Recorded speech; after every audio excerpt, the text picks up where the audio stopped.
Hello? Hi, I'm back. I'm back. Sorry. It's been a fucking minute. It's been a minute. I have not recorded an sorry. Okay. I have not recorded an episode in at least 3 weeks for a myriad of reasons. 1 week, so for 2 weeks, on the weekends, I had suffered a cold and a fever. Then the next week, I had liquid spraying out of both ends. And then this past weekend, I've been wanting to try to catch up on my projects that I didn't have time to dedicate myself to the previous 2 weekends. So now I actually have time to dedicate myself to record a quick episode. And also, another reason is that I do not really have a lot to fucking talk about. Despite the fact it's been 3 or 4 fucking weeks, I've only have a few things to talk about. But, first off, as you notice, I finally updated the fucking logo. And, that also, that took 2 fucking weeks. Because, what you're seeing right now, that's not a computer graphic. That is a genuine, wholesome, big chungus. Wait, let me make sure I'm not muted. Hold on. Okay. I was scared for a second. All right. That is a practical effect that I created, and I'll explain in a minute how I did it, but also, heads up, you may or may not be hearing police sirens interrupt me because I am currently under siege and under lockdown. So, literally about before I started preparing for this, I was working on there's a scene in my film where it's set in a cemetery, and I couldn't find a real one that looked how I wanted to. So I'm making these tombstones, these prop tombstones myself. I've made about 8 of them, and so I was in my backyard like an hour ago working on them, finishing them up before I start painting them. And so when I was driving into my neighborhood, there were cops fucking everywhere, which is normal actually. They like to fucking spawn camp right outside my driveway. But so I was working on my tombstones, and I think I'm by myself, so I'm talking to myself, entertaining myself. I'm talking in this stupid, like, Hispanic Mr. Lunt voice, like, man, you need to go watch Invincible on Amazon Prime. And I'm talking to it was better than that, I swear. So I was talking to myself, working on these tombstones, and then I'm in my backyard, and then a cop, like, is in my backyard, and he walks up to me. He's in full uniform, and I'm gonna be honest, he's probably younger than me. He looks like he's 19. But he comes up to me and he tells me that there is a fucking armed fugitive loose in my neighborhood. And so he asked me if he can check my crawl space. And I was like, sure, go ahead, whatever. And I finished what I was doing outside. But I mean, as I was finishing, it was like, even like as I was like trying to finish up my shit in my backyard, there were like, I kept hearing people. I don't know if there were cops or like neighbors like walking around like there's not really much woods behind my house, but I kept hearing fucking people walking through the leaves. I'm like, is that the criminal? Is fucking Matthew McConaughey gonna walk out of the kudzu weed and go like, my name Mud, what's your name?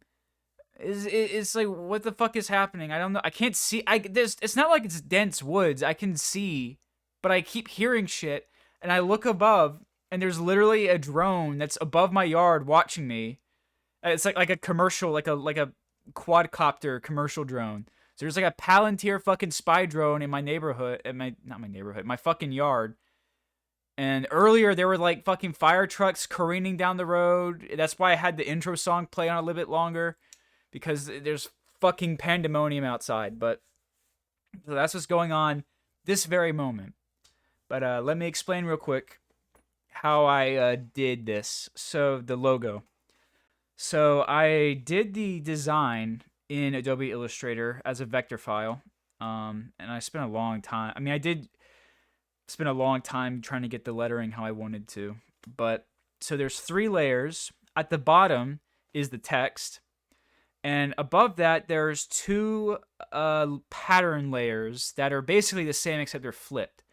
And what I did was I tried to glue them onto the turntables. I got 2 turntables, like big metal ones. It's like a big ring, so there's a an opening in the middle, and I glued them together. I epoxied them together, and so I have those 2 pattern. Sorry. Before that, before that, I got all 3 layers printed out on acetate on transparencies, which was a pain in the ass because I have to go to a specific Office Depot to get them printed, and I tried to do that at Staples and they fucked it up. But so I got everything printed, and I spent forever trying to get all 3 layers to align properly. And I mean, if you were to look at it very carefully, you're gonna notice some registration issues. A big problem is that because there's a space between the first and second layer, that the first layer appears bigger than it actually is. So I should have figured out a way to like actually like make it smaller in the digital file to compensate for that.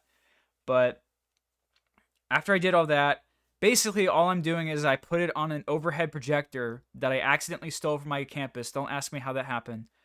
And I am rotating the 2 turntables with the patterns attached clockwise and counterclockwise simultaneously. And that's what's creating that pattern. And also what I did was, because I tried to do it very slowly, but it looked like shit. So what I did was I actually shot this at a higher frame rate and did it like a one quick motion and then slowed it down. So it's technically this is in slow motion, but and I think it looks pretty close to how I wanted it to. I'll show you. I don't want to spoil. Here, let me do this.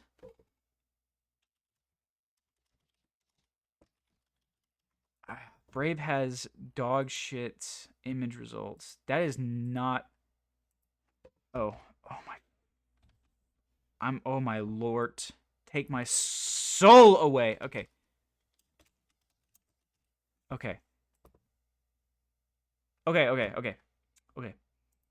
All right. So this is basically what I did. This is a chromatrope, which is effectively an ancestor to the kaleidoscope. Am I too far from the mic? I don't know.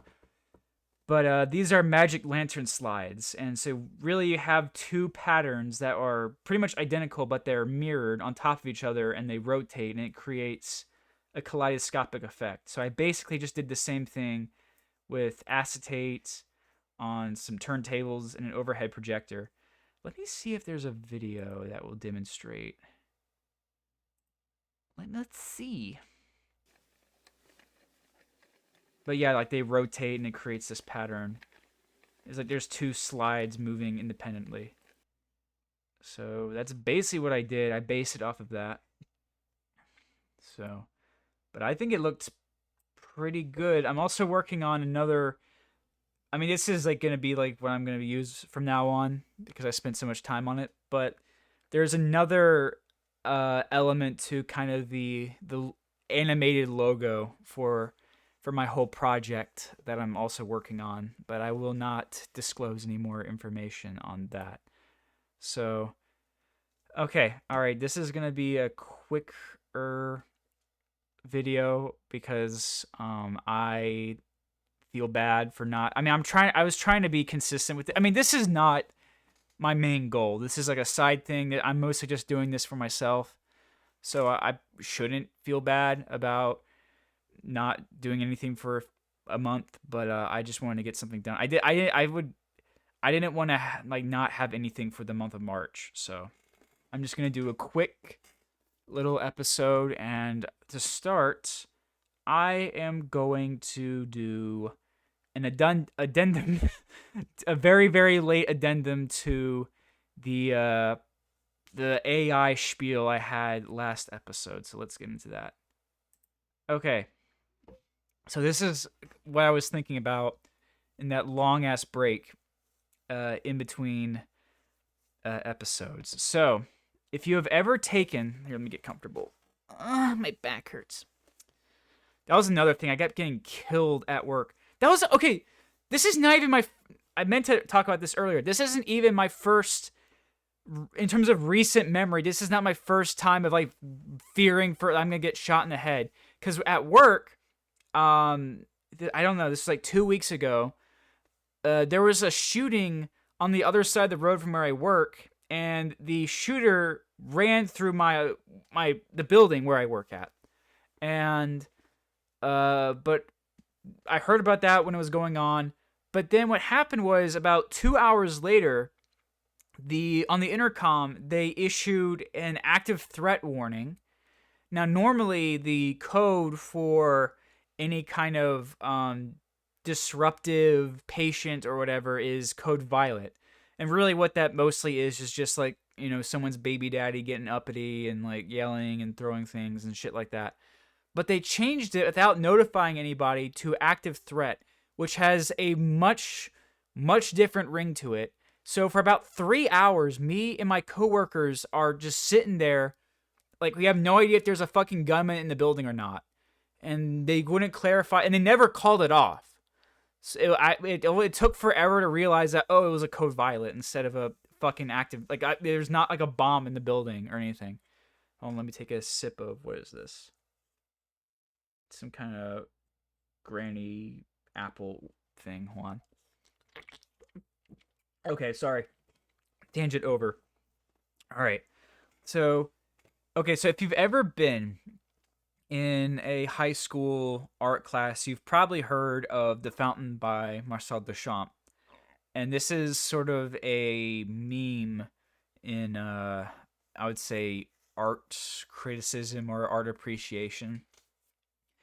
There's kind of like I was reading a bit more on the origin of this, because there kind of is almost like a legend surrounding this, which I don't believe is terribly accurate. But before I talk about this, I gotta say that I'm not criticizing the artist here, Marcel Duchamp. He made this Étant donné, which is probably one of my favorite works of art ever. God forbid if I ever find myself damned to the city known as Philadelphia, I'll make sure to go check this out, because this is held there. What this is a basically it's like a big diorama that you look at through like a keyhole through this door, and I think this is fantastic. So I'm a fan of Marcel Duchamp, but I think the point I'm getting at is that a lot of people seem to agree that the fountain classifies as a work of art, and I do not think I agree with that. And the reason why I think I'm bringing this up is because I am going to argue that if you think the fountain classifies as art, then by necessity you have to concede that AI image generations are also art. So what the fountain is, I mean, obviously you can look at it. It's a urinal. This is a ready-made sculpture, which is kind of Duchamp's thing for a bit. And I think the whole concept of ready-mades are bullshit. I don't I can't, honestly I can't remember if I talked about this last episode, but I wrote like a whole essay on this when I was in freshman year, which is embarrassing, but I think I have a pretty solid definition of what art is. Art is an idea. Excuse me, sorry, I'm a burping boy.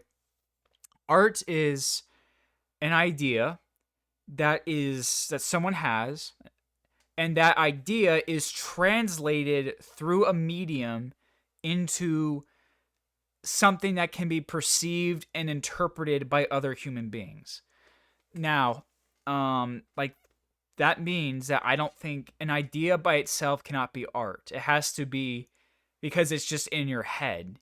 it has to be through, whether that's through language or sculpture, painting, film, photography, whatever performance, whatever. It has to be made in. It has to be communicated in or translated into some kind of media, into something that can be perceived by someone else. Now, if this what the fountain is ultimately, the actual object itself is a urinal that was created for a specific utilitarian purpose, mass produced, and it was not the object itself was not created with the intent of being art. Now, the argument for this being art is that it was slightly modified. There's a signature on it, but also the context it was placed in by the artist. Which, I don't I don't think that's really enough, because again, like when you when you're painting a painting, right? That's a stupid sentence, but you when you're sculpting or painting or doing anything, every step of the way you are making millions of little decisions, or thousands, whatever, of little decisions when you interact with the medium, when you're trying to shape it into what you want it to communicate. And the urinal cannot have that by necessity, because Marcel Duchamp did not create it.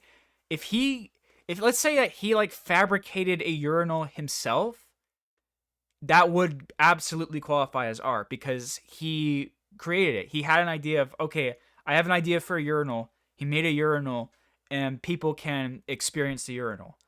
This is an object that already existed independently of him, that was put into a context of being to become a statement. And the reason I bring all this up is that AI exists in that same context. If someone, and arguably it has more right to be called art, because a lot of these generations would not exist without human input. That's what a prompt is. Sure, there's some like content farms that spit shit out, but a lot of what you're seeing, not only was it a person had a why is Discord going on? Hold on. That is gonna kill me. Let me just.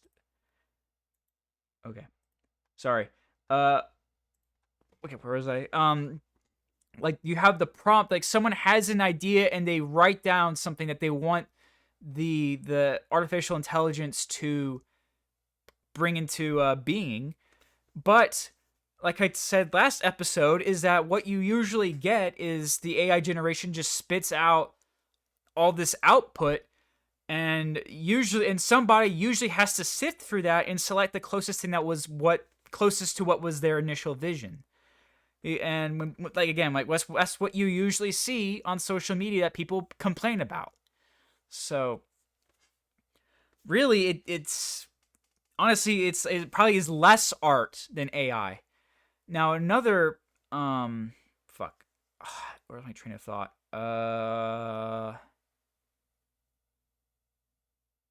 Oh god damn it.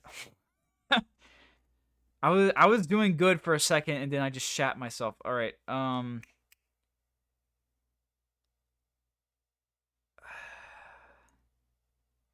Oh, well, I was just going to say that I don't really think either one is art, because I don't know.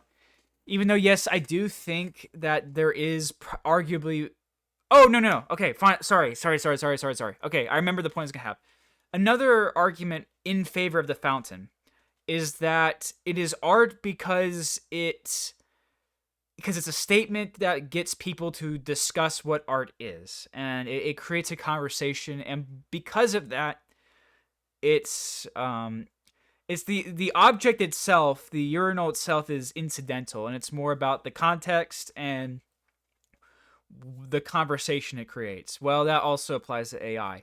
I would argue that more people than ever are discussing what is and is not art now because of AI. And back in the day, like the point I was trying to make when I was trying to like come up with my own definition of what art is. And by the way, it's not perfect. For a while I didn't really know where industrial design would fit into that, because like yeah, you have like a car and someone had to design that car, but the individual, I think like what I my how I squared that circle was that the the the initial design, the almost like the platonic form of a car, of like a sports car, that is art. But the actual product of the car that's mass produced, as that is bought and sold and owned by other people, that can't be art, because again, it's it's kind of like, well, I guess a good comparison is like a vinyl record is not art, but the music itself, what it's like, the actual material object itself is just a vehicle for something else. I don't know if that makes any sense or not, but that was a fucking tangent. Oh yeah, but okay, sorry. What I was gonna say was that I think the reason why I started thinking about this in the first place, like 7 years ago, was that was like after like discussions about like deconstructing what art is, and I came to the conclusion. This is before I became like really chuddy and radicalized, but I got to the conclusion that for anything to have value, or especially art, which is a cultural man-made thing, it needs to have it needs to have it needs to be a finite concept, because if art can be anything, then what is the value of it? And I think like the constant like march to deconstruct it further and further and further, ultimately the goal of that, ultimately what you're gonna get is just nothing. And I mean, I think that applies to a lot of things when it comes to like this postmodernist nihilistic deconstructivism. But I think, and I also just think it's kind of just lazy and reflexive how it's just like I don't really have like it's almost like it's like metatextual, where it's like I don't really have anything to say except like talk of like the only thing I can do with art is to comment on art itself, which I think is just kind of boring. It's like films about cinema or filmmaking. I feel like a lot of that is just, I don't know, hollow, and I kind of hate a lot of that shit. It's sort of like art that is very concerned about things like consumerism or like celebrity worship and shit like that. I just feel like that's like a very like I mean, I guess you could say that like it's not to my taste. That I prefer more art that's a bit more transcendental, but or that would sound pretentious or metaphysical. But I just feel like commenting about like, yeah, it's like we like buy a bunch of shit we don't need, man. I feel like that's like a very juvenile thing to dedicate your entire create life of creative output to. That reminds me, I forgot to line this up. Let me. Okay, if I go back to well, okay, music's not gonna play. That reminds me, I was gonna talk about this too. Here, I hate Brave's image search so goddamn much. Okay, fine, whatever. It doesn't. Obviously, it doesn't have like the new one. All right, let me go to the news. Okay, this fucking guy. All right, I know. Like, speaking of of high school art classes, I mean, I kind of thought people liked Banksy until recently. I mean, I watched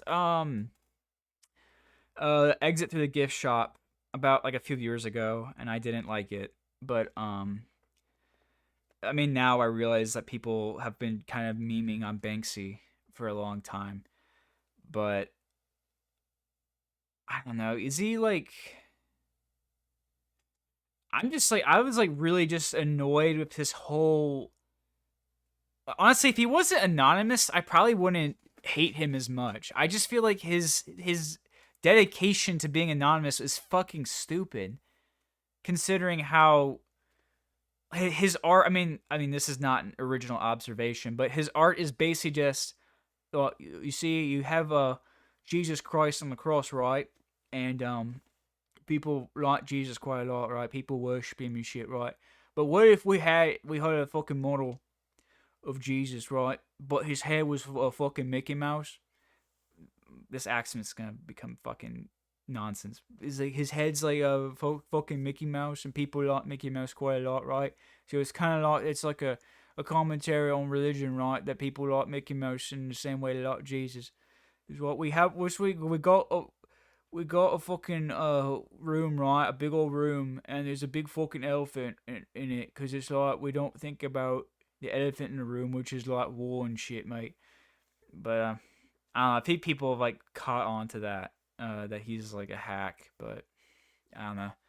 It's just like I don't even like I don't understand why he dedicate like I don't know. He's not like he's not like painting grabblers on walls in Israel or something. I don't know. I used to be really into street art when I was like in high school. I thought, but now I think it's fucking gay. But anyway, okay. I think I said everything I wanted to say about the fountain. But now now here's another topic. Okay, hold on, let me take a drink. Okay. What time? What's the time? Uh I don't know if you can hear that siren. All right, but here's here's another issue that has been really keeping me up at night. Yeah, see, there's fucking cops everywhere. Okay, I don't know why I started thinking about beatniks recently, because they are completely fucking irrelevant. I mean, then again, I won't talk about this movie, but I did watch Taking Tiger Mountain, which is a loose adaptation of a William S. Burroughs, his Blade Runner, a story, novella or whatever. But I don't know why. I just like the stereotype of the beatnik to me is one of the fucking funniest things ever, and I don't know why. Okay, I think they're okay. I know why, but so where do you even this is man? Where do I even begin with this? So okay, let's compare them to hippies. I fucking hate hippies, by the way. I cannot believe I cannot fucking believe that there are millennials out there who correctly fucking despise boomers, but their entire persona is based on hippies in 2026. Like the hippie, I don't know, like I don't know if this is the right word, but the hippie is the microcosm of everything fucking wrong with that generation. It's that generation that the privileged youth, college educated, living off the prosperity of their parents. And what they do with that is that they start this bullshit social movement that was just a justification to do drugs and have sex with 16-year-olds in a stinky van and go on pilgrimages to India. And they've accomplished absolutely nothing with it. And people are 50 fucking years later, people are adopting it as their entire fucking persona. Fuck you, kill yourself. But anyway. But let's compare beatniks to hippies, or like the aesthetic or the stereotype of the hippie. Everything with like the hippie makes sense, like the long hair and like the unkempt, the all like the aesthetic, like the all that makes sense. So the whole ethos is that they want to live more holistically, more closer to nature, so they let their hair grow out. They're into psychedelics, so that influences how they dress, the music they listen to, their aesthetic sensibilities. Um, they are inspired by like Eastern religion. They like it all like the all of like their little traits make sense and fit together beatniks. What the fuck is going on? Okay, so like so with the beatniks, right? So that's I thought about this yesterday. Their beatniks are basically just hipsters, but they're so ahead of their time that it's not impressive. That it's actually even more retarded. That it's like if they were 20 years ahead of their time, that would be one thing. But they were like in the late 50s. They were sort of having this ethos that would be more expected in like the 2010s. But it's just like, okay, so like where the like you look at this image, right? I'm just at a loss for words. Okay. What the fuck is going on with this? So you have the beret, the dark sunglasses, the stupid fucking goatee, the fucking bongos. Where did this come from? With the hippies, I get it. It's like, okay, you want to look like a homeless person or like a yogi, right? What the fuck is going on? What does Daddy-O mean? Where did Daddy-O come from? Like, the slang is retarded. The aesthetic is retarded. It's like, I don't know where, like, it's like, okay, so you have like these like people in like coffee shops in the late 50s, early 60s who are doing slam poetry while snapping their fingers and calling each other cool cat and Daddy-O. And the thing is, though, like, there's like very little. I mean, there is some, which is inexplicable, but there's not a lot of lasting legacy to these people. With the hippies, it's like, yeah, like I said, unfortunately, there are people like generations later who are still adopting that aesthetic. And also with the hippies is that they had a lot of media, like not like music, like, you know, Janis Joplin, and with movies you have like Easy Rider. It's a very, even though like I was born in 2001, I've always known what a hippie is.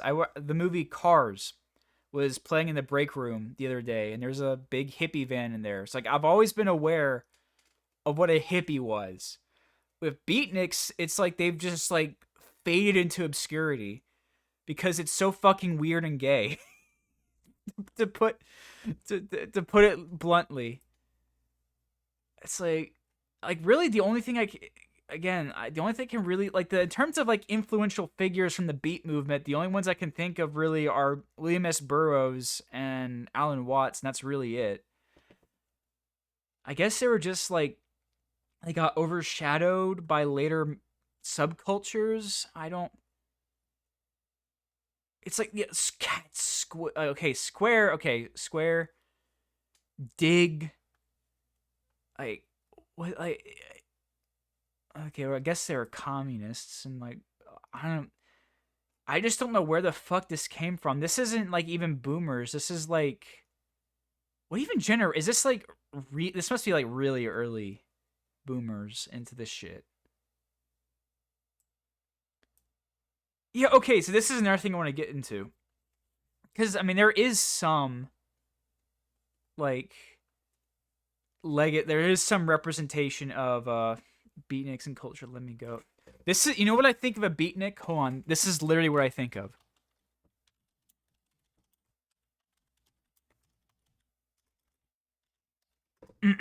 Let's see if this shows up. That's not what I want here. Oh my god. I want to kill somebody so goddamn much. Hold on. Where is it? Okay. What, I don't even know what the fuck he is. Hold on. What animal is this? Is he like a weasel? I can't even I'm so angry I can't even type. This fucking asshole. Okay. I remember oh shit.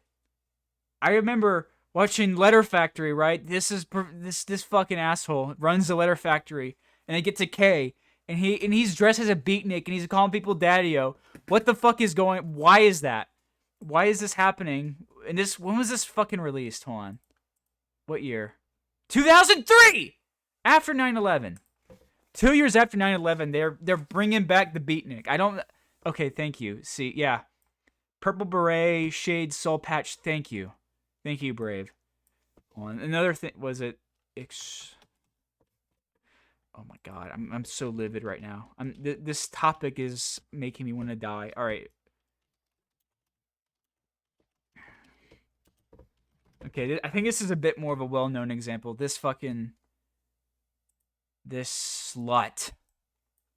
I think this is also like another so why when was this released? Hold on. Why is OBS killing me right now? All right. Yeah. Actually if you look like that. Okay, 2000. So why the fuck was there a very very minor resurgence of beatnik shit in the early 2000s in cartoons with animals? What is happening? But I guess Andy Warhol is considered a beatnik. Really? The Beatles. That's definitely more Bob Dylan. Who's writing these Wikipedia articles? They're a fucking dumbass.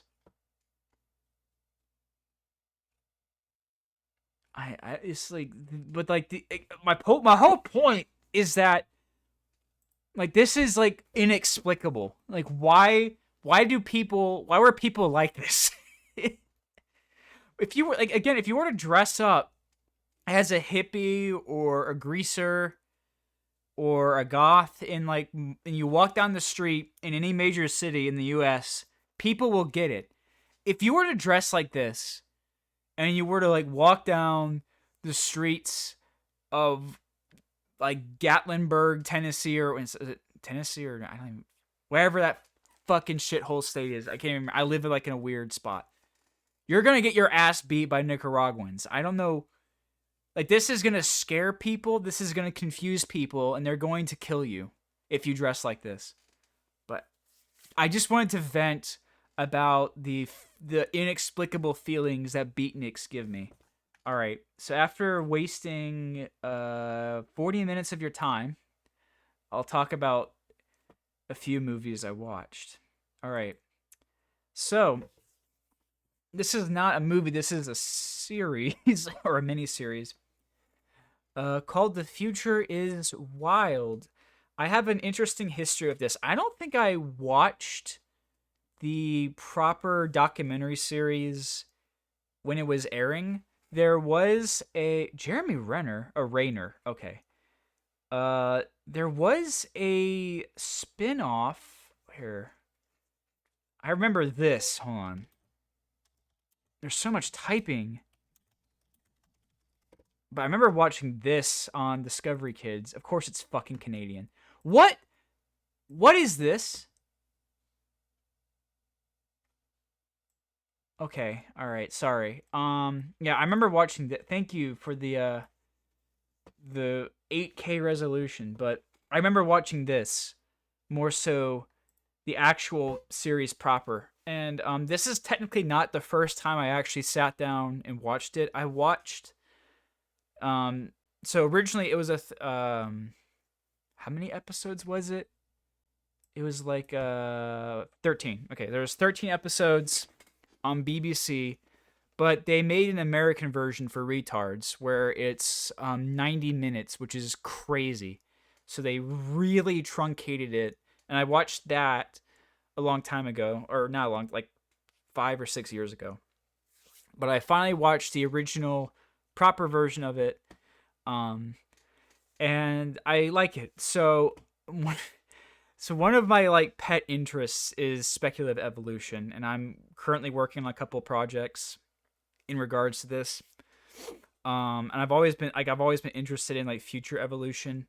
I own like I think they're not original editions, but they're pretty close of Dougal Dixon's Afterman and the New Dinosaurs.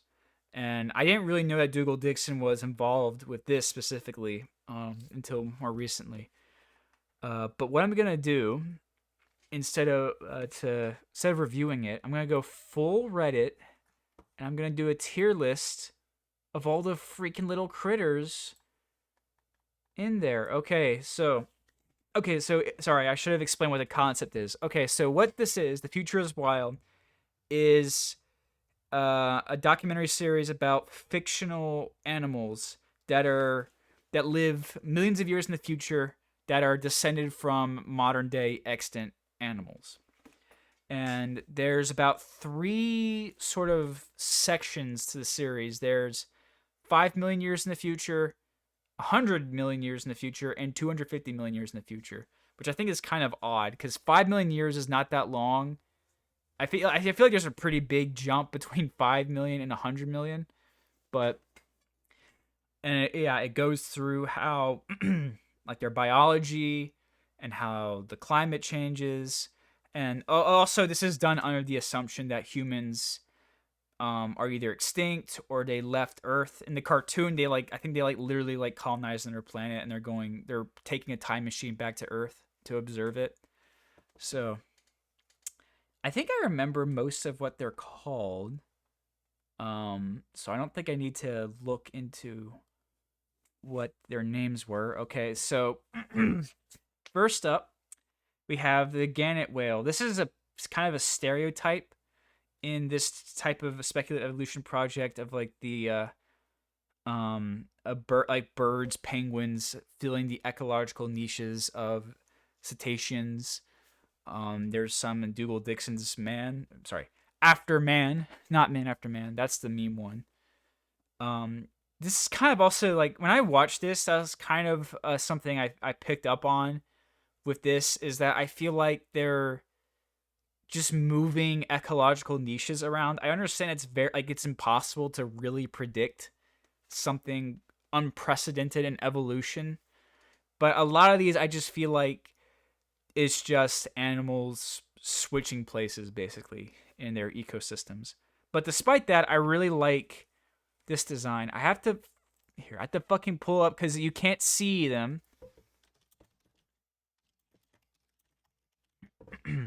Brave has dog shit. Okay, perfect. Here's an illustration of the gannet whale, right? Oh yeah, by the way, for some reason this really popped off in Japan. Like this became like a phenomenon in other countries, which I think is weird as fuck. So they had like a traveling museum exhibition with this. There's like there is a manga adaptation of The Future is Wild, and I own a copy. I can't read it because it's in Japanese, but I do own it. Anyway, I just wanted to point out that this is weirdly popular in like Germany and Japan. But I will put the gannet whale probably in A, even though I think it's kind of a cliche. But I'll put it there because I think it has a great design. Okay, this is the snow stalker. This is a descendant of a Wolverine, I think. I feel like it's just like really the purpose of it is just to serve as like this is from the first episodes. This is just a stereotypical predator. I'm gonna put it like in C. Do I not have? I guess I only have like a few categories.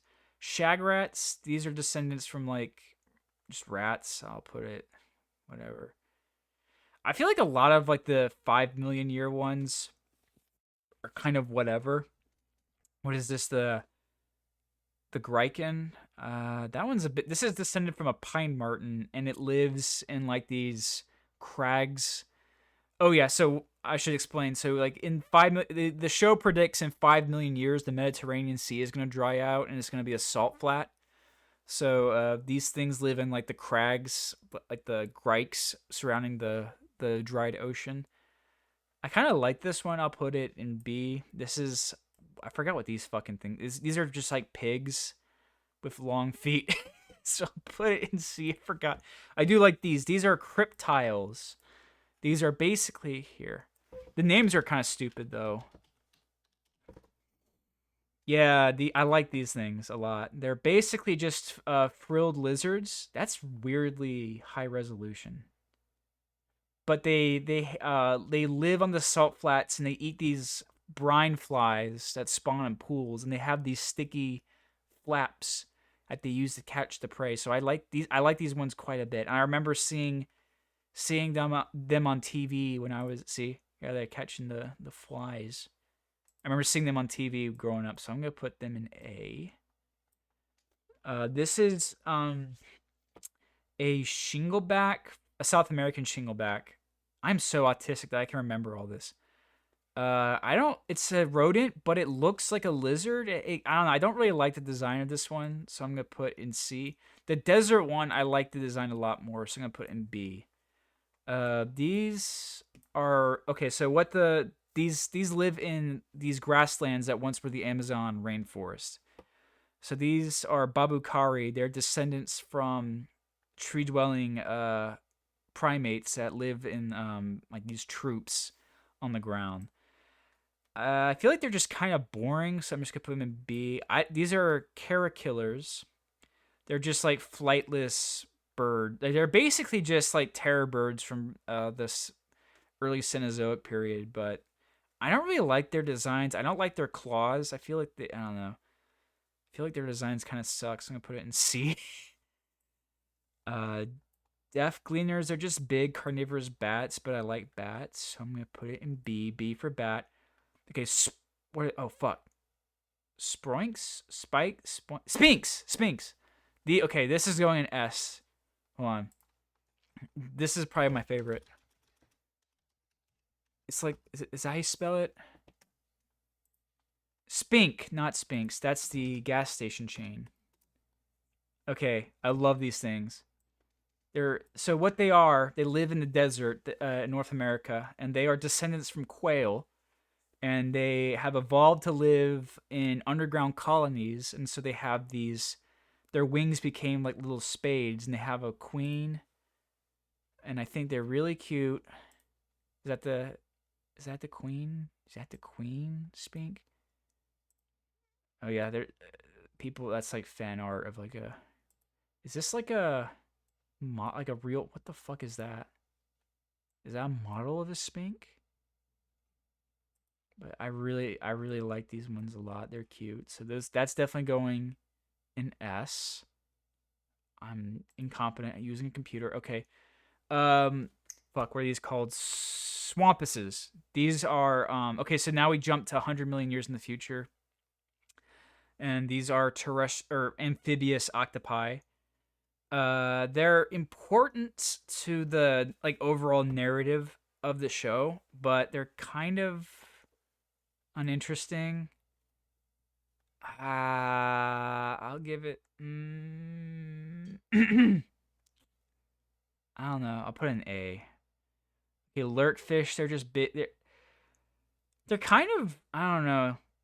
It's basically just like a big scary catfish that can shock its prey to death. So I don't know. I feel like that's not too extreme. Okay, these are Torton. These are probably one of the more iconic creatures. They're just basically big turtles. big fucking turtles. Like sauropods. But they have a great design. I really like them. Someone made little bead. I definitely did shit like this growing up. I did. So there's the Alien Planet documentary that was based off of Expedition, and I would make shit based off the creatures in there. So I would definitely do something like this when I was a kid. But I'll put that probably an A. Okay, these are reef gliders. These are an A. They're basically sea slugs, nudibranchs that have evolved to swim. Spindle troopers, they're just like big spider crabs. I'm gonna put that in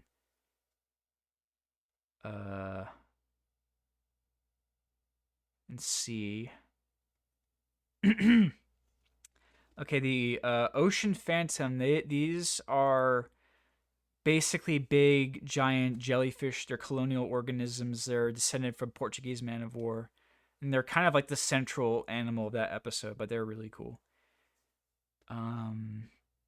Spitfire bird. These are birds that can shoot acid out of their nose. So it's like, okay, whatever. I'm kind of losing interest in this. Roach cutter, fuck you, roach cutter. What is this? Oh, this is the beetle that looks like a flower. Oh, I forgot what they're called. Fuck you, I don't remember. Oh, this. Okay, so this is the false Spitfire bird. It's mimicking the one that can shoot acid. So fuck you, piece of shit, bullshit. What is this? Oh, the what's it called? A falcon fly. I'll put that in C. Okay, what is this called? The Great Blue Windrunner. It's just like a big bird, a big blue bird.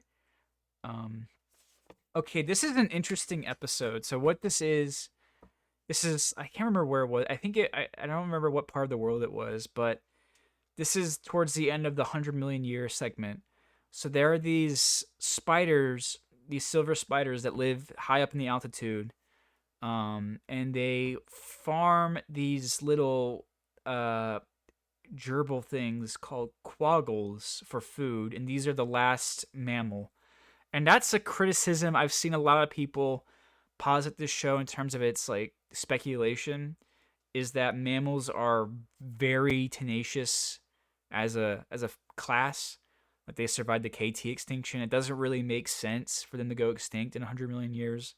Though it's pretty widely speculated that the reason why they decided to make mammals extinct this early is because they just couldn't render the fur anymore. So I'll put both in B because it's in. I mean, I like the idea. It's like a scary kind of dark concept of the last mammals being farmed for food by spiders. It's kind of like the Morlocks and the Eloi from the Time Machine.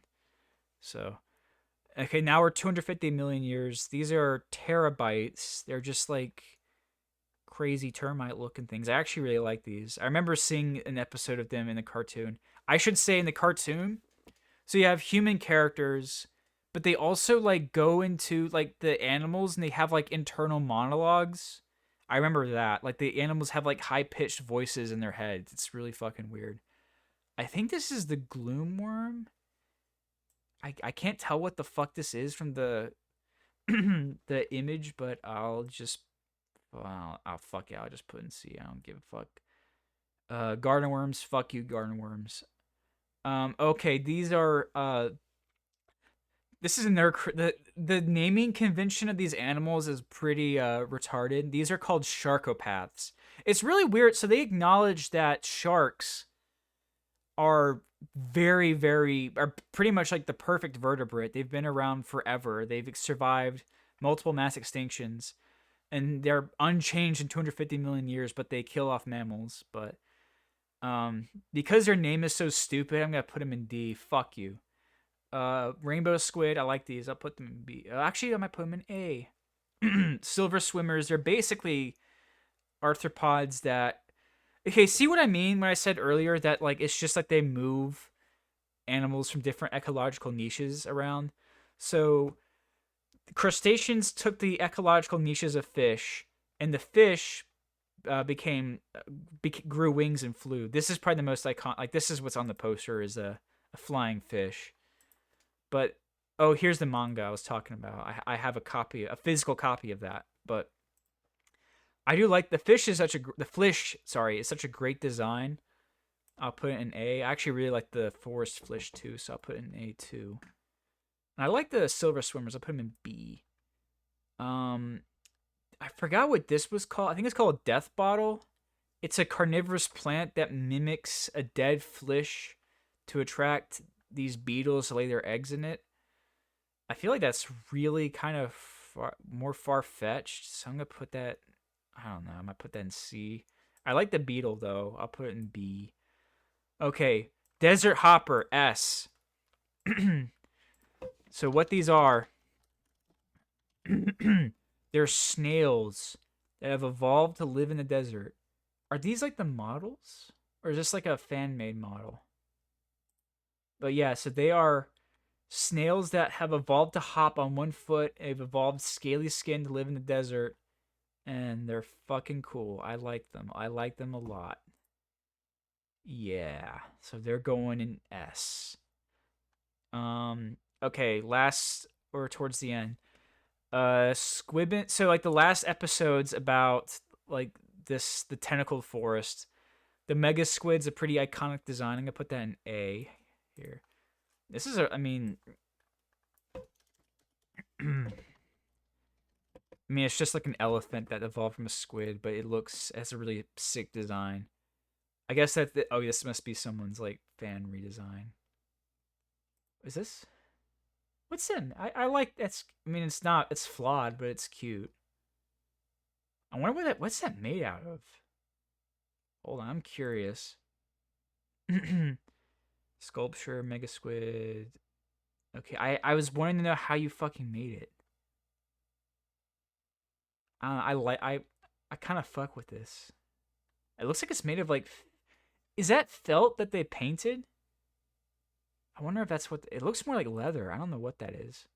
Oh shit. And the Squibbins, they are basically the descendants of the Swampuses that live in the trees, and it's strongly implied that they will become intelligent species to inherit the earth. I'll give them a B because intelligence is a curse. Okay, the Slither Sucker. How the fuck do I remember all their names? Okay, the Slither Sucker is a slime mold that like it possesses the Mega Squid to like carry its spores. I'm gonna put this in S because I remember I watched this episode as a kid, and this taught me what slime molds were, and I became obsessed with slime molds. Okay, now the last two. So I think they've been trying to reboot this series for like 15 years. And I think they're planning on doing that soon because they made a new YouTube channel. You can watch all the episodes for free on YouTube. And they're commissioning like artists to like redesign the old creatures. And I think they're planning on doing something with this. But these are like two, I guess this is like a flying squid and a terrestrial dolphin. This dolphin looks like shit. It has a stupid design. Hold on. Look at this thing. I hate this thing. The Titan dolphin. Yeah, this is a... Okay, this is Future's Wild VR. Fuck this thing. I hate this thing.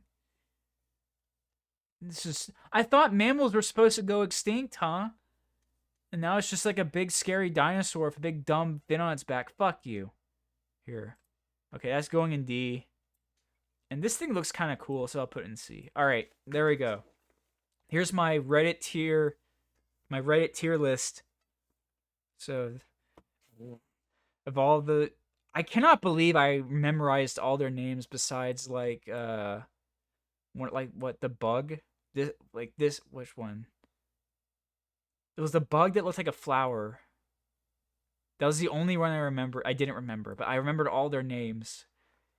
How the fuck? So I do this podcast. I have like a nearly encyclopedic knowledge of shit I want to talk about. I get on here, I can't remember a fucking thing, and then I do this and I remember all their names. I'm so pissed right now. Okay, all right.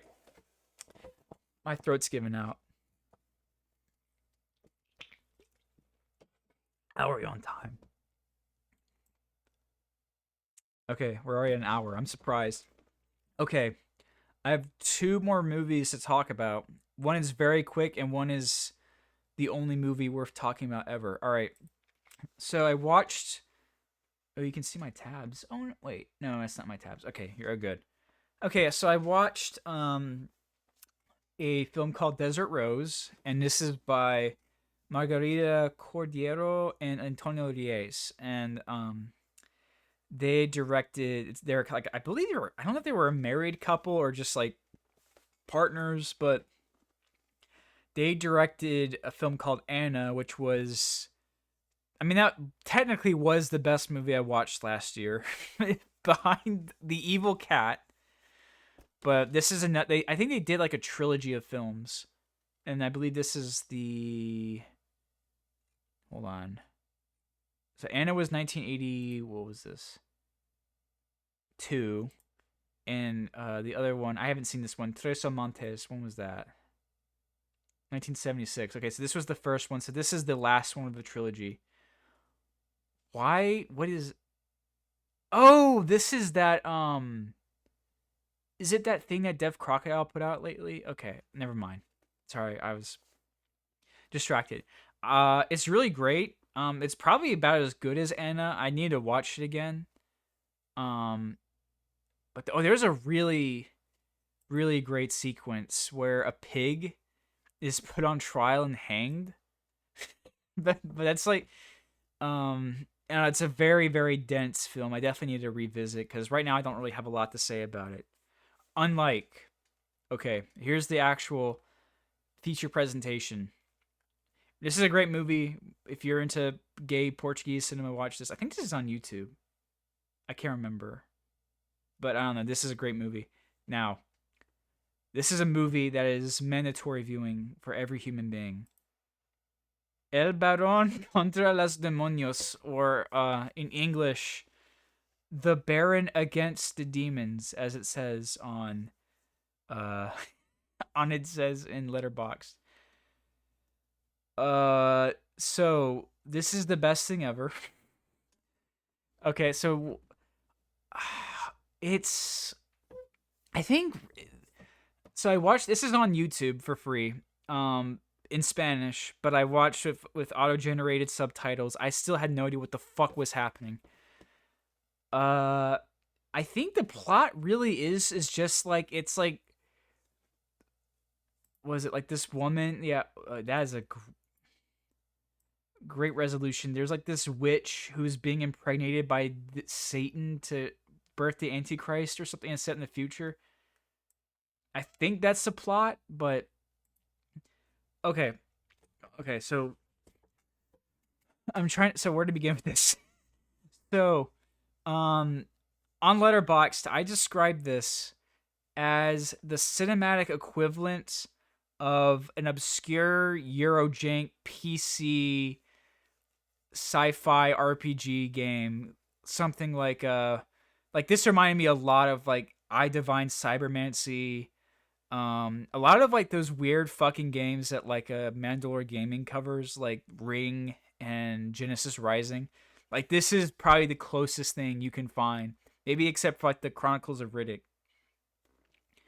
of that aesthetic. But I think this fits it more because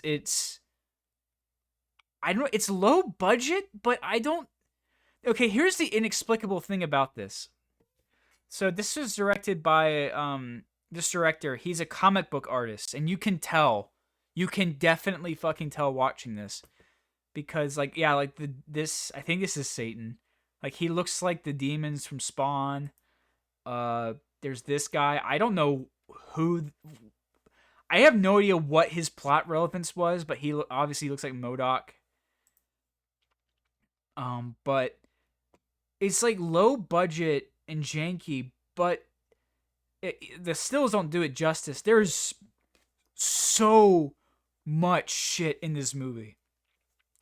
Like yeah, you have like puppets and like sets. They have like some actually pretty decent locations. They shoot like on a shot on a real castle, but there's like I mean, it's like kind of homemade quality, but the sheer quantity of like puppets and costumes and all this shit is insane. So I can't really, and I think it's shot on film too. So I can't really tell what the budget is on this because I guess they like had like probably like $100,000 or something to make this, but they wisely spent it on the production and really stretched it.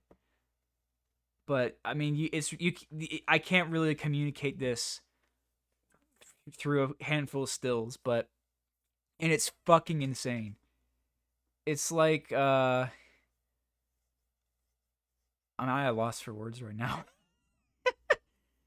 But but my point is that like because it's a comic book artist designing this, so like even though like everything is cheap and low budget, there's kind of a unifying voice behind it all, and which is very rare. And again, there's like the sheer quantity of it is insane.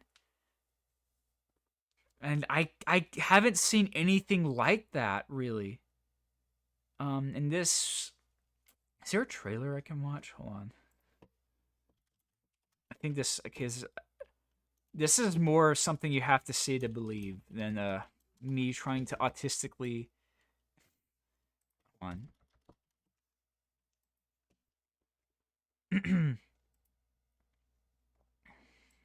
Retro trailer. I don't know if you can hear it.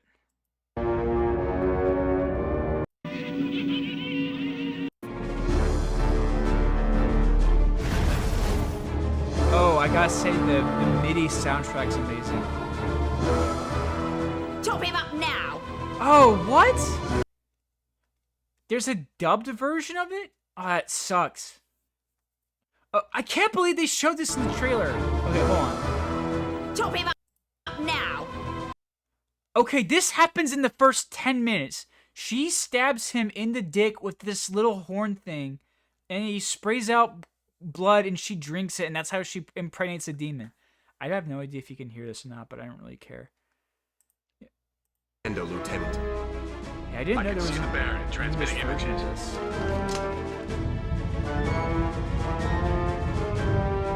Look for Bowman's turbo cycle and escape. Oh, that no way, sucks. Jose.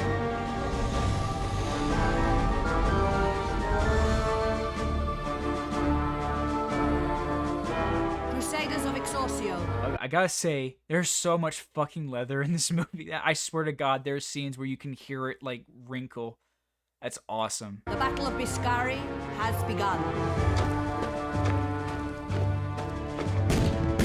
Okay, this trailer is telling me a lot more about the plot than what I got from watching it.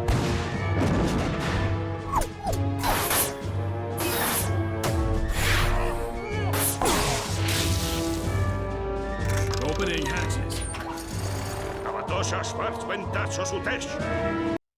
Why was he... Well, I guess he's not speaking Spanish, but why was he not dubbed? Honestly, this kind of, like, vintage steampunk trailer doesn't really communicate the tone very well. So, like, I think it's, like the Baron, or, like, his, like, faction are, like, explicitly Catholic fighting Satan. Like, they constantly reference Jesus and God, and they they are, like, explicitly Catholic. So I guess there is kind of, like, almost like a Warhammer vibe to that as well, but it's a lot more, I don't know, it's definitely not, like, as kind of tee-hee as this trailer is making out to be. Way woe betide the ungodly who dare to man. confront the mighty arm of God, for they all... What have they done to him? Oh my, I have no idea if you can hear this, but if you can, they massacred my son here. Oh my God. I did see a trailer, a poster that said it premiered at Cannes. I cannot tell if that was a joke or not. Let's see, I'm actually curious. Okay, they actually got like a decent amount of people to work on this. Yeah, he's the art director. You can definitely tell, in a good way. But I think the reason why I love this so much is that it's basically what I want to make. Where it's a low budget movie, but they obviously, a lot of people worked on this, and there's a lot, and you could see it on the screen, and there's never a dull moment. Like, I wonder if there's any stills from here. I'm scared. Oh yeah, see, like, even like this thing looks sick. Like, it's a full-sized puppet, and the design's awesome. There's so much shit like that in this.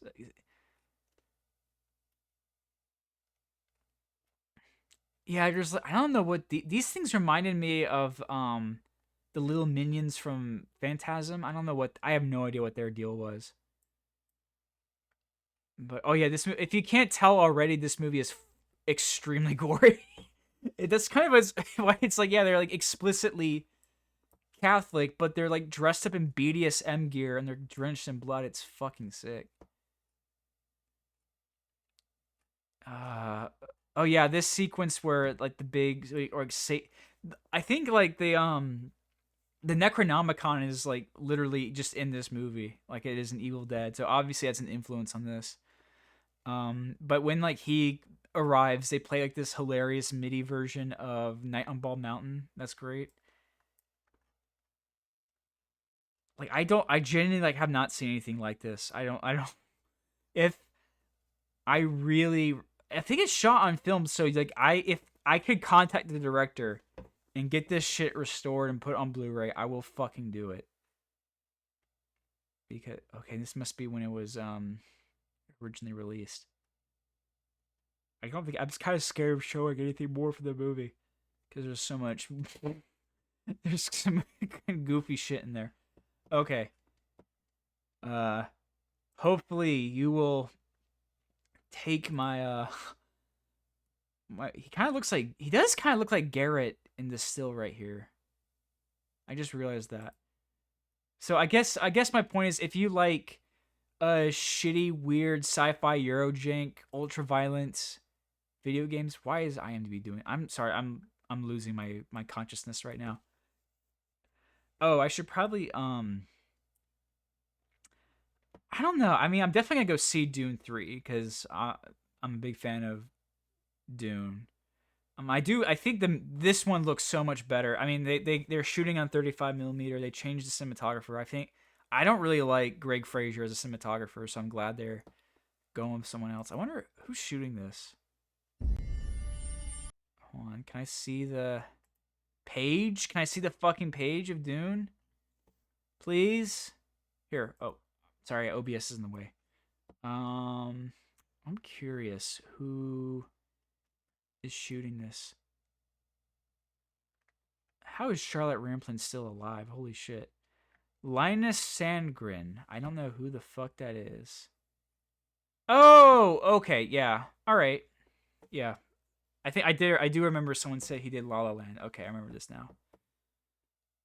Wuthering Heights, I mean, is he like the only guy in Hollywood who shoots on film? Is that why he's like Saltburn, Wuthering Heights, Babylon, No Time to Die, First Man, La La Land. I'm getting sleepy. I'm gonna get murdered tonight by the fugitive. Okay. Sorry, that was a detour. Okay. I'm glad I got to 15 an hour 15. I was scared it was gonna be too short, but I did waste a monumental amount of time, so thank you for listening. Hopefully I'll be more consistent and I won't get inflicted with sickness again. And hopefully, I will say, I definitely will have a lot to talk about in April because every April I have a tradition of doing a binge on anything animated. So I watch a lot of shorts. I watch OVAs, miniseries. So I'm very excited. I'm very much looking forward to April. So hopefully I have something more interesting, like more movies to talk about next step or sometime soon in the future. So, but thank you for listening. If somehow you did, so I am really fucking tired. I'm going to bed. My throat hurts, and good night. Go on, Rita, baby. Now that sounds really groovy. I tell you what, let's sing.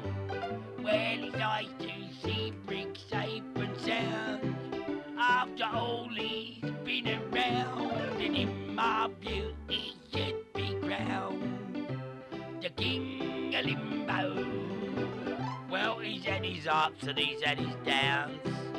He's had his smiles and he's had his frowns. But I'll still say he should be crowned the King of Limbo. Oh, what more can a poor boy do? Working for the likes of me and you. What more can a poor boy say? But I could use your help in any way. He took his courage to the brink. If it were me, I would turn to drink.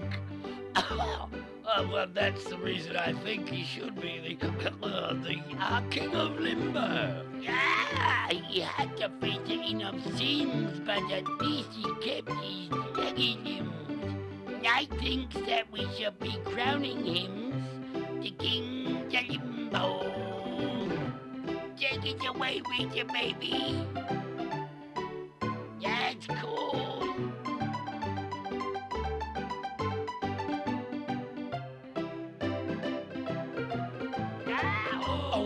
more can a poor boy do?